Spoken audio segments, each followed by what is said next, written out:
Hello students, इस video में करेंगे हम चैप्टर नंबर 3 जिसका नाम है metals and non metals. 10th class से है ये चैप्टर। इसके एक्सरसाइज क्वेश्चन आंसर्स का सॉल्यूशन। फर्स्ट क्वेश्चन देखिएगा क्या है आपका। Which of the following pairs will give displacement reaction. आपको जैसे कि 4 ऑप्शन दिए गए हैं। पहले ऑप्शन में आपको कोई भी मेटल दी गई है प्रॉपर, जैसे फर्स्ट ऑप्शन में आपको मेटल दी गई है कॉपर, और साथ में दिया गया है सोडियम क्लोराइड, एक सोल्ट दिया गया है आपको। एक मेटल दी गई है, एक मेटल का सोल्ट का सॉल्यूशन दिया गया है।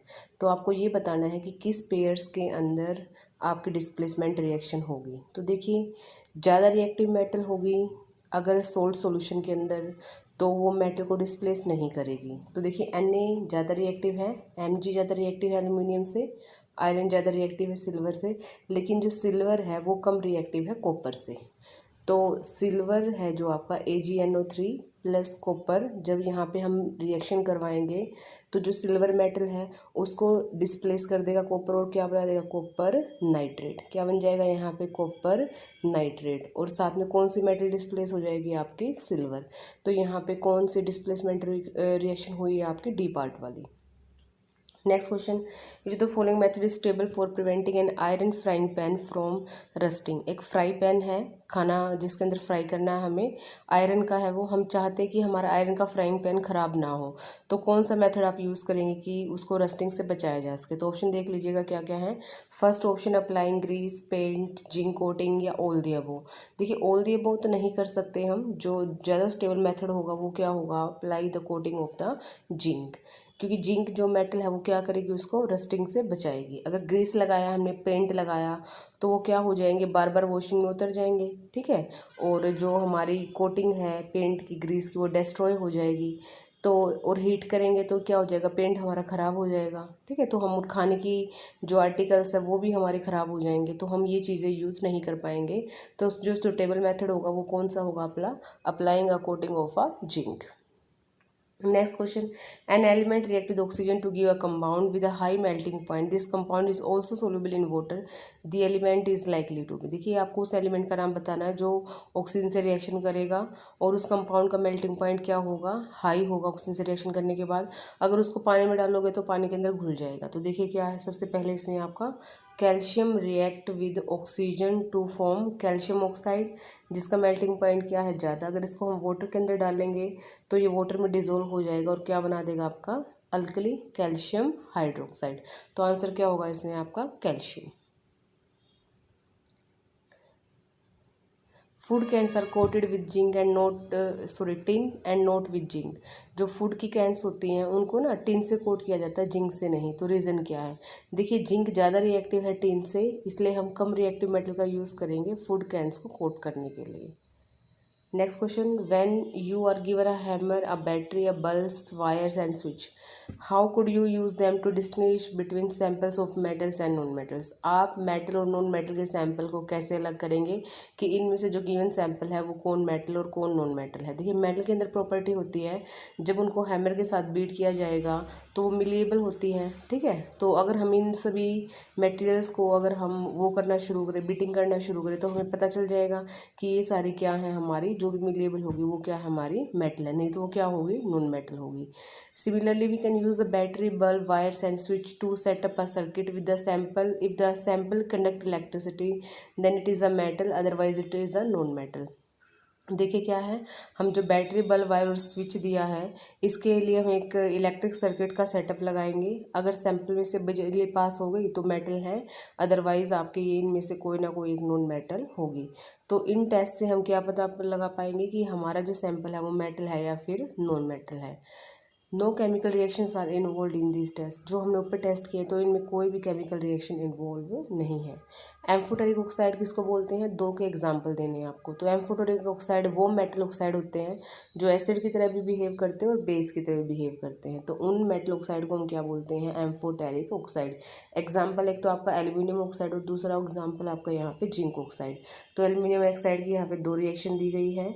एक तो जहाँ पे एल्यूमिनियम ऑक्साइड ने किसकी तरह बिहेव किया है, बेस की तरह, और दूसरी जगह इसने किसकी तरह बिहेव किया है, एसिड की तरह। बेस की तरह जब इसने बिहेव किया तो HCl से रिएक्शन करके करके क्या बनाया है, सोल्ट बनाया और वाटर बनाया है। और जब Al2O3 ने एसिड की तरह रिएक्शन किया है तो बेस से रिएक्शन करके इसने सोल्ट बनाया और क्या बनाया है, वाटर। तो आप यहाँ पे देख पा रहे हैं कि जो हमारा मेटल ऑक्साइड है, एल्यूमिनियम ऑक्साइड, वो क्या कर रहा है, यहाँ पे एसिड की तरह भी बिहेव कर रहा है और बेस की तरह भी, इसलिए इसको क्या बोलेंगे, एम्फोटेरिक ऑक्साइड।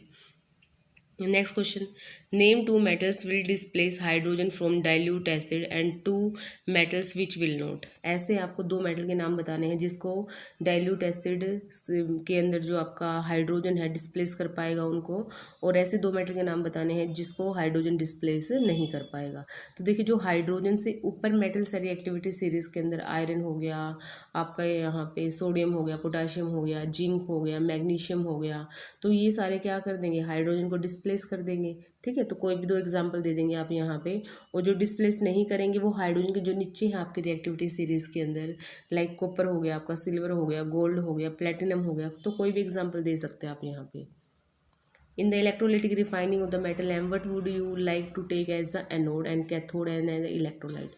आपको एक मेटल की इलेक्ट्रोलाइटिक रिफाइनिंग करनी है, तो आप इसमें किसको एनोड पे रखोगे और किसको कैथोड पे रखोगे, और क्या आप इलेक्ट्रोलाइट यूज़ करेंगे।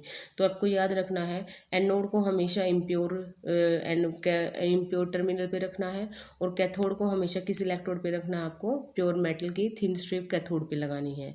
और इलेक्ट्रोलाइट किस चीज़ का होगा, आपको solution of salt of metal M. जिस भी मेटल को आपको प्योरीफाई करना है ना, रिफाइन करना है, उस मेटल का ही सोल्ट सॉल्यूशन आपको यूज़ करना है। फॉर एग्जांपल जैसे आपको कॉपर की रिफाइनिंग करनी है तो आपको इलेक्ट्रोलाइट कौन सा यूज़ करना है, कॉपर सल्फेट। और जो कॉपर की प्योर मेटल स्ट्रिप है वो आपको कौन से कैथोड पे, कौन से इलेक्ट्रोड पे लगानी है, कैथोड पे। और जो आपकी इम्प्योर सैंपल है वो कहाँ पे लगाना है, आपको impure sample of the copper metal आपको कहाँ लगाना है, एनोड पे। Piyush took sulfur powder on a spatula and heated it. He collected the gas evolving by inverting a test tube over it as shown in the figure below. तो यहाँ पे बोला गया है कि कोई एक बच्चा है प्रत्युष, उसने क्या किया है, सल्फर पाउडर जो कि एक नॉन मेटल है उसको स्पैचुला के ऊपर रखा और उसको जलाना शुरू किया, तो वहाँ से ना गैस निकलती है, और गैस को इकट्ठा करने के लिए उसने उसके ऊपर एक इन्वर्टेड टेस्ट ट्यूब लगा दिया। तो सारी गैस आपकी कहाँ पे चली जाएगी, टेस्ट ट्यूब के अंदर चली जाएगी। तो यहाँ पे ये पूछ रहा है कि कौन सी गैस रिलीज होगी। देखो सल्फर अगर जलेगा ऑक्सीजन की प्रेजेंस से तो कौन सी गैस निकालेगा, सल्फर डाइऑक्साइड। तो कौन सी गैस कलेक्टेड होगी आपकी टेस्ट ट्यूब के अंदर, सल्फर डाइऑक्साइड गैस। तो ड्राई लिटमस पेपर पे क्या रिएक्शन होगी, देखो जो सल्फर डाइऑक्साइड गैस है आपकी कैसी है, ये आपकी मेटेलिक ऑक्साइड है, सॉरी नॉन मेटेलिक ऑक्साइड है। और नॉन मेटेलिक ऑक्साइड कैसे ऑक्साइड होते हैं, एसिडिक ऑक्साइड होते हैं। तो ये क्या करेगा, एसिड क्या करते हैं, किस कलर को किस कलर में बदलते हैं, ब्लू लिटमस पेपर को किस में बदल देंगे, ये रेड लिटमस पेपर में। ठीक है, मॉइस्ट ब्लू पेपर को किस में बदल दिया जाएगा, यहाँ पे रेड लिटमस पेपर के अंदर। ड्राई लिटमस पेपर में कोई चेंज नहीं आएगा, मॉइस्ट का ब्लू का कलर कैसा हो जाएगा, रेड हो जाएगा।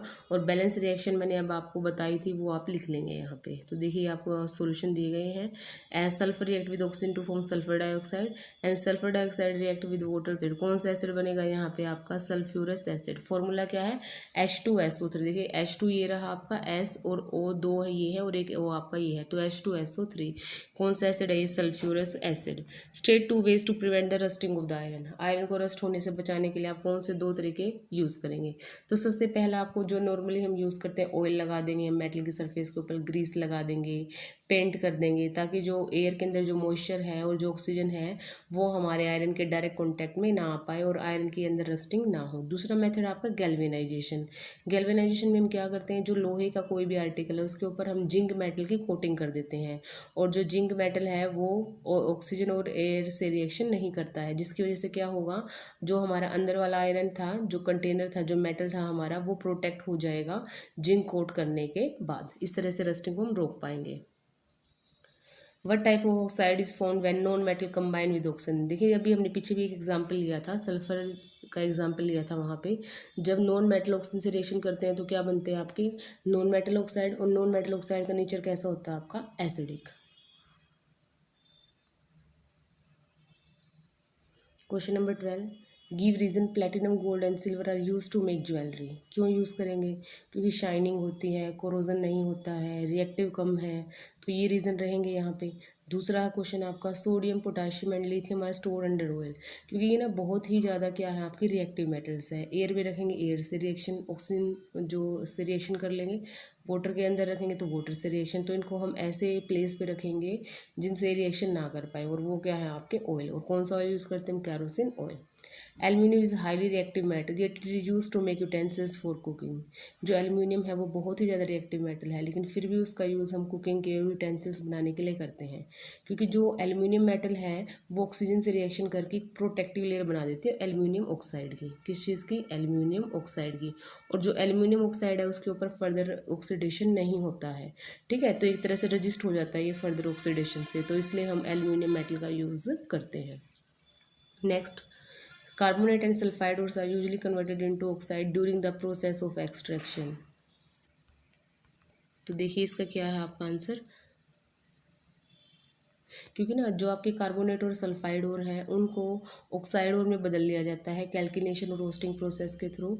और जो ऑक्साइड ओर है उनका जो एक्सट्रैक्शन है मेटल का प्योर फॉर्म में एक्सट्रैक्ट करना वहाँ से, वो क्या हो जाता है? आसान हो जाता है। इसलिए जो कार्बोनेट और सल्फाइड ओर होते हैं आपके मेटल्स के, उनको पहले किस ओर में बदला जाता है? ऑक्साइड ओर के अंदर, और फिर उनको क्या किया जाता है? प्योरीफाई।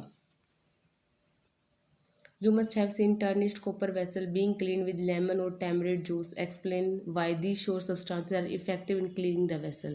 आपने देखा होगा घर पे भी जो कॉपर के बर्तन होते हैं हमारे, उनको घर पे कैसे साफ़ किया जाता है? उनके ऊपर नींबू लगा दिया जाता है या फिर टैमरिंड का जूस लगा दिया जाता है। तो ऐसा क्यों होता है? देखिए जो कॉपर मेटल है हमारी, वो हमारी हवा में जो CO2 है उससे रिएक्शन करके कॉपर कार्बोनेट बना लेता है, जिसकी वजह से जो उसकी शाइनिंग है वो क्या हो जाती है? कम हो जाती है, और एक ग्रीन लेयर की कोटिंग आ जाती है। अगर हम उसके ऊपर एसिड अप्लाई करते हैं तो क्या करेगा? कॉपर कार्बोनेट की जो लेयर बनी हुई है वो डिज़ोल्व हो जाएगी, और जो डिज़ोल्व लेयर हट जाएगी वहाँ से, क्लीन हो जाएगी, और जो सरफेस था कॉपर वेसल का वो दोबारा से क्या करना शुरू कर देगा? चमकना शुरू कर देगा। मेटल और नॉन मेटल में डिफरेंस करना है आपको केमिकल प्रॉपर्टीज़ के बेसिस पे। मेटल्स क्या करते हैं? इलेक्ट्रॉन दे के इलेक्ट्रो पॉजिटिव नेचर रखती हैं, और नॉन मेटल इलेक्ट्रॉन ले लेते हैं तो इलेक्ट्रो नेगेटिव नेचर रखते हैं। मेटल ऑक्सीजन से रिएक्शन करके बेसिक ऑक्साइड बनाते हैं, और नॉन मेटल कैसे ऑक्साइड बनाते हैं? एसिडिक या फिर न्यूट्रल ऑक्साइड। मेटल रिएक्ट करते हैं वाटर के साथ और क्या बनाते हैं? ऑक्साइड और हाइड्रोक्साइड बनाते हैं। आपने चेक किया था कि कुछ मेटल ऐसे होते हैं जो ठंडे पानी से रिएक्शन करती हैं, कुछ ऐसे होते हैं जो गर्म पानी से रिएक्शन करते हैं, और कुछ मेटल ऐसे होते हैं जो स्टीम से रिएक्शन करती हैं, लेकिन नॉन मेटल वाटर से रिएक्शन नहीं करती हैं। उसके बाद नेक्स्ट क्या था हमने? मेटल रिएक्ट करती हैं एसिड के साथ, और कौन सी गैस इन्वॉल्व होती है वहाँ पे? हाइड्रोजन गैस, और क्या निकलता है साथ में? सॉल्ट। लेकिन जो नॉन मेटल्स हैं वो एसिड से रिएक्शन नहीं करती हैं। मेटल कौन सी रिएक्शन शो करती हैं? डिस्प्लेसमेंट रिएक्शन शो करती हैं, लेकिन non metal displacement reaction show नहीं करती हैं। मेटल्स को हम बोलते हैं metals are good reducing agent, क्योंकि ये क्या करती हैं? दूसरों को इलेक्ट्रॉन बांट देती हैं, ठीक है। और जो आपके नॉन मेटल्स है वो कैसे एजेंट होते हैं? ऑक्सीडाइजिंग एजेंट, क्योंकि वो इलेक्ट्रॉन को क्या कर लेते हैं? गेन कर लेते हैं। मेटल्स क्या करते हैं? लॉस करते हैं इलेक्ट्रॉन का, और जो आपके नॉन मेटल्स है वो क्या करते हैं? इलेक्ट्रॉन्स का गेन करते हैं। A man went to door polishing as a goldsmith. He promised to bring back the glitter of the gold and dull old ornaments. An unsuspected lady gave a set of the gold bangles to him. When he dipped in a particular solution, the bangles sparkled like new, but their weight was reduced drastically. The lady was upset, but after a futile argument, the man beat a hasty retreat. Can you play the detective to find out the nature of the solution he had used। देखिए क्या दिया गया है यहाँ पे, एक जो gold के जो ऑर्नामेंट्स है उसको साफ़ करने के लिए एक इंसान क्या है, एक मैन क्या है, डोर टू डोर गया, और उसने किसी भी ऐसे ही लेडी से उसने गोल्ड के बैंगल्स को साफ़ करने के लिए बोला, तो उसने गोल्ड बैंगल उसको दे दिया। तो जब उसने गोल्ड बैंगल साफ़ किया, कोई सोल्यूशन अप्लाई किया होगा, तो उस सोल्यूशन का नाम पूछा गया है यहाँ पे कि वो सोल्यूशन में डालते ही जो गोल्ड था वो चमकना शुरू हो गया। तो किस चीज़ का सोल्यूशन था वो? इसको हम बोलते हैं एक्वा रेजिया। एक्वा रेजिया में क्या होता है? दो एसिड मिक्स होते हैं कंसनट्रेटेड, हाइड्रोक्लोरिक एसिड और नाइट्रिक एसिड। ये फ्यूमिंग लिक्विड है, हाईली कोरोसिक लिक्विड है, कि इतना ज़्यादा स्ट्रॉन्ग एसिड हो गया आपका दो का मिक्सचर कि गोल्ड मेटल को भी क्या कर लेता है? डिजोल्व कर लेता है। इसलिए ऊपर वाली जो लेयर थी गोल्ड मेटल की वो तो क्या हो गई? डिजोल्व हो गई, और जो अंदर वाला सरफेस था वो आपको क्या हो गया? दिखाई देना शुरू हो गया। जब ऊपर वाली मेटल की लेयर हटेगी तो वहाँ पे जो वेट होगा वो क्या हो जाएगा? कम हो जाएगा। इसलिए जो गोल्ड ऑर्नामेंट था उसका वेट वेट क्या हो गया, रिड्यूस हो गया। नेक्स्ट क्वेश्चन आपका, give reason why copper is use to make hot water tank and not steel and iron alloy. Copper को यूज़ करते हैं हम हॉट वाटर टैंक बनाने के लिए। घर पे आपने गीज़र वगैरह देखा होगा, तो जो उसके अंदर डली होती है आपके मेटल, वो कौन सी होती है, कॉपर। आयरन नहीं होती है, तो ऐसा क्यों? देखिए जो कॉपर है ना तो वो ठंडे पानी से रिएक्शन करता है, ना गर्म पानी से, और ना ही स्टीम से। लेकिन जो आयरन है वो किससे रिएक्शन करता है, स्टीम से रिएक्शन करेगा। अगर हमने हॉट वाटर टैंक को स्टील का बनाया, आयरन का बनाया, तो वो स्टीम से रिएक्शन करके आयरन को क्या कर देगा, ख़राब कर देगा। एक रिएक्शन दिखाई गई है आपको नीचे, जिसमें आयरन ने स्टीम से रिएक्शन करके क्या बना दिया, आयरन ऑक्साइड, और कौन सी गैस रिलीज़ हो गई यहाँ पे, हाइड्रोजन गैस। इसलिए हम कॉपर को यूज़ करते हैं हॉट वाटर टैंक्स के लिए, ना कि स्टील को।